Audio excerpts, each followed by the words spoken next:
रसूलुल्लाह सल्लम सर्दी के मौसम में घर से निकले और सर्दी के मौसम में जैसे खजा में होता है पत्ते गिर रहे थे। बाहर निकले तो कुछ दरख्त की शाखें भी गिरी पड़ी थी।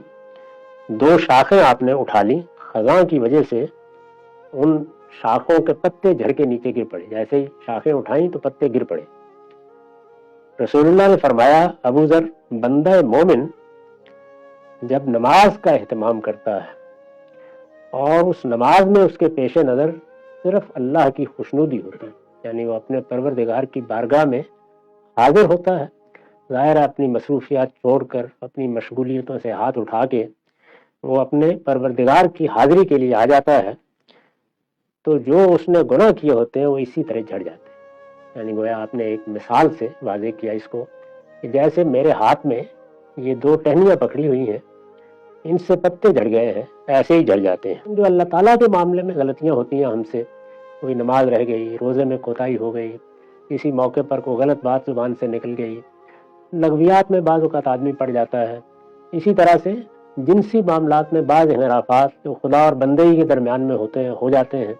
इस तरह की जितनी चीज़ें हैं वो अल्लाह ताला नमाज से, रोज़े से, जुमे से, हज से माफ़ करता रहता है। तो ये वही बात फरमाई है कि इसी तरह झड़ जाते हैं। ये बंदा मोमिन के लिए बड़ी बशारत है।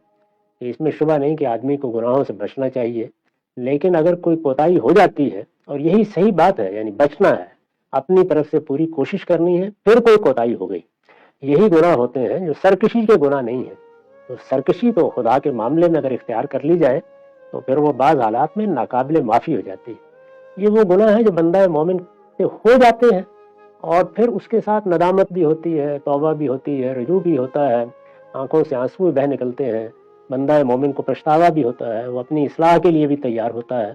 इस तरह के गुनाह नमाज से माफ़ हो जाए, वक्त की पाबंदी के साथ नमाज पढ़ी जाए, जो उसके आदाब मुकर्रर है उसका ख्याल रखा जाए, उसके लिए जो शराइत हैं, वज़ू है या दूसरी चीज़ें हैं, उनमें कोई कोताही ना हो, और आदमी हकीकी मानी में अल्लाह की बारगाह में हाज़िरी के एहसास के साथ नमाज पढ़े।